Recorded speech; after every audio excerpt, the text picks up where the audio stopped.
Hey, what's up guys, and welcome back to the garage. I know it's been a while, probably close to 2 months. I've been very busy personally, about to welcome my first child, so about 3 weeks away from that, getting ready for everything that comes with that. So this video has been delayed for a while, but I've been wanting to make it for quite a while. I know a number of you guys have been asking me about it on the comments on the channel, so here we go.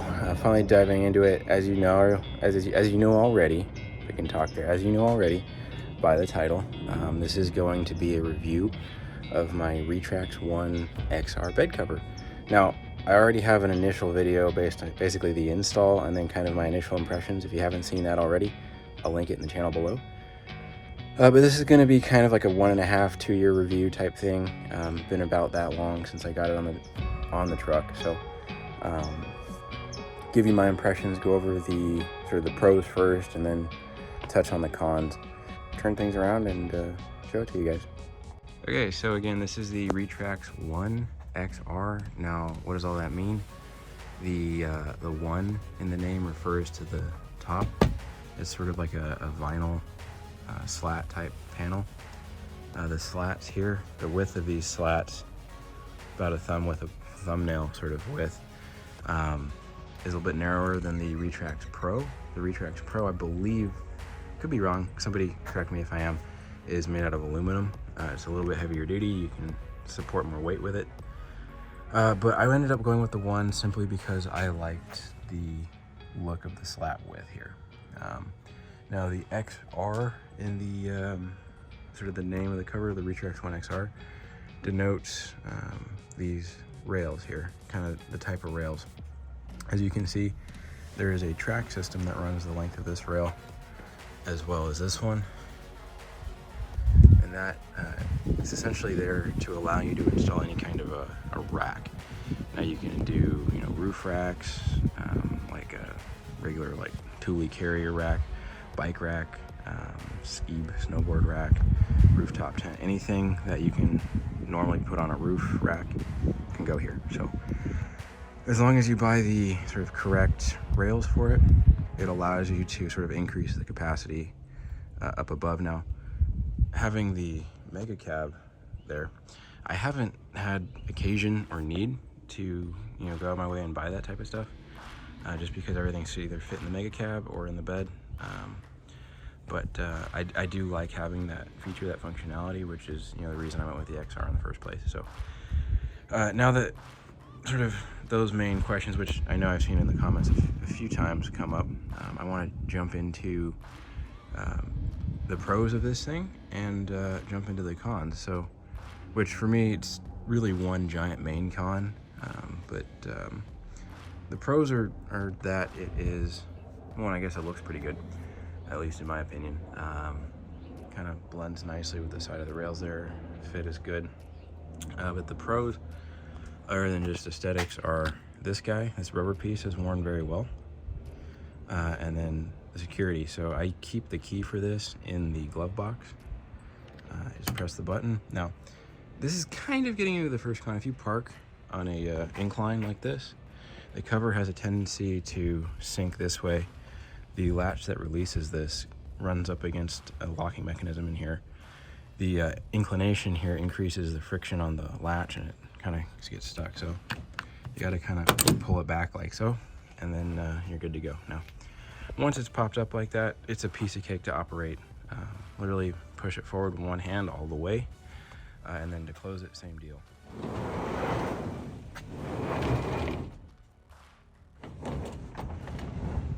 So now, as you saw, I kind of took my hand off there real quick. It has been about in the mid 80s all day, and that cover is probably hot enough to cook an egg on, which, being black, you might think that's a con, but pretty much all covers have that.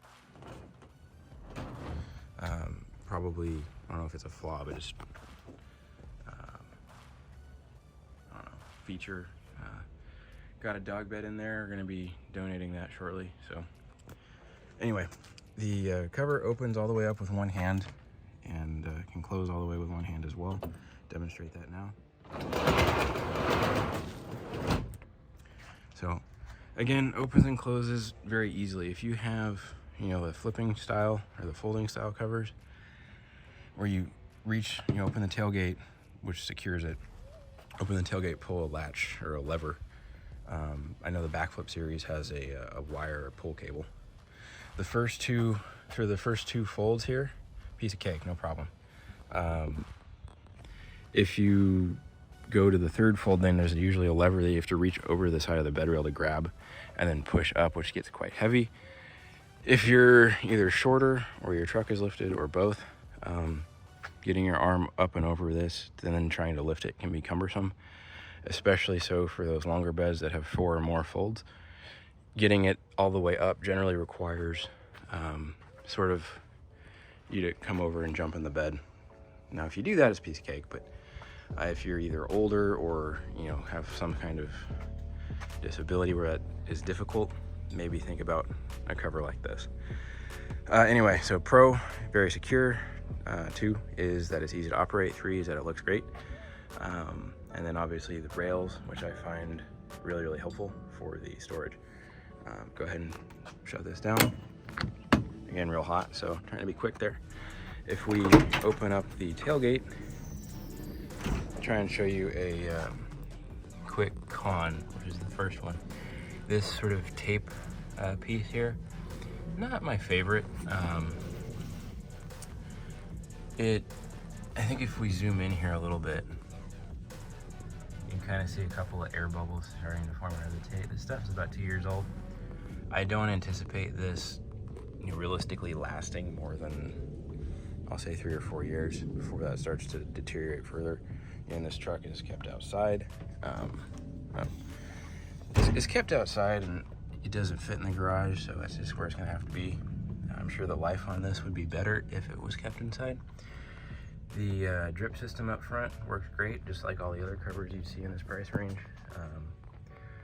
You know, anything that falls into the rails slides forward, lands in the drip tubes, and then drains out, so that's fine. But really the first, I'd say, main con with this is the sort of lack of quality on that piece of tape under there. Now the second con with this is being the vinyl cover. I really expected this to flatten out a little better than it did since I bought it. You can kind of see it here. There's a little bit of a bubble that's always been there. It's, you know, because it rolls up into the canister up front. It's just kind of the way the shape is on this thing, and you can't change it. I thought it would kind of flatten out over time. It hasn't. It's just kind of always been there. Not a big deal, just something that, you know, in this price range I would have expected to be sort of designed out of the material problems or whatever, but that's just how it is.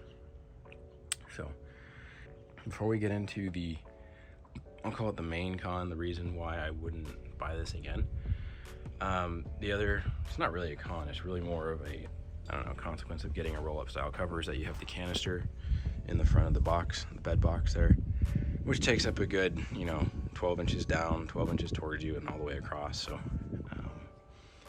about 4 or 5 cubic feet, something like that. So that's never really been an issue for me before. I never hauled, you know, that frequently.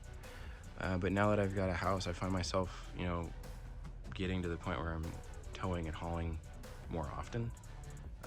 Mostly hauling, I'd say twice already. I've come right up to the weight limit, at least the factory weight limit on this truck. So having that extra space in the bed on occasion would be useful for me. But really the main con here, let me see if I can find it without burning myself, is that this cover is incredibly fragile. Now, there's a few stories behind this. As I was saying, this cover is incredibly fragile. There's a scratch there, scratch here. Now, as I kind of show you these scratches, I wanted to also tell you how I got them. First major winter here in a while where we've had a lot of snow come down, and you know, we were over up at Kirkwood skiing, and you know, it snowed about, you know, an inch or so on top of the bed cover, and you know, I took a brush to brush it off, and the brush itself, it wasn't a, you know, an ice scrape or anything hard, it was just the brush, and the brush itself ended up scratching this top. Now, on this side, you can actually see some extra wear in the top of the cover from where it rubs in the rail, which I would have expected, you know, not to happen, especially at this price point. If we come over here, you can kind of see it a little better. The cover sits not exactly square between the rails. There's like a felt strip right here that, you know, disappears on that side as a result of the fact that it's pulled from the left side only. Kind of end up pulling it this way, sort of that way across the bed, which you know, I think is the reason why, you know, we see some extra wear on the vinyl surface over on this front end on the right, and nothing on the left side. So again, in this price point, I would have expected, you know, the cover to wear or to be just much stronger, and to have a sort of better fitment between the rails. But mostly, you know, the sun's pretty high and the cover's really hot, but so I can't, you know, roll out onto here and show you everything. But here's a couple more scratches. Really just a brush, a soft brush, put scratches into this, which definitely not expecting. And if I had known that at the time, I would have probably gone for the one, or gone for the Pro as opposed to the one. I reached out to Retrax. They offered to replace the middle portion for $400, saying it was normal wear and tear. The website itself shows that it's highly durable, or says that it's a highly durable material, but a soft brush shouldn't scratch a highly durable material. So for that reason, I was really disappointed in the cover. Just thought it would be a little bit tougher. If you park inside all year long, you don't really do anything or go anywhere, this would probably be just fine for you, and you have the occasional use. But this kind of warping, bubbling there and there, and the scratching, it's just not really done it for me.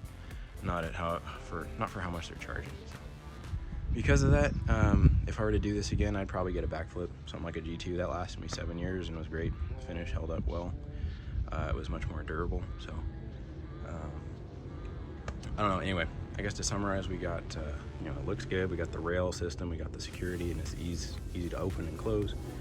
The cons for me is that it's not constructed super well underneath. Kind of visibly see that on top with this rolling here and here, and it's incredibly fragile. So because of that, I definitely don't think I would buy it again. All right, guys, so before we wrap up, I do have an update on another project. It's the GT40 kit car. I think I've only mentioned it once at the end of another video, and if you're here still and sticking around for this closing outro, you're probably interested in the channel. If you haven't already, subscribe, like this video. But I've already kind of dialed in the GT40 kit car in terms of timeline. Been out to the factory, had a visit there in Michigan, loved sort of the system, the process they have there. The kits they offer and all that looked really, really good. So hopefully, maybe in the next year or so, the kit will be here. I'm hoping to order it sometime in August. So with that little channel update out of the way, as I mentioned, if you haven't already, subscribe to the channel, like this video, and as always, stay tuned for more.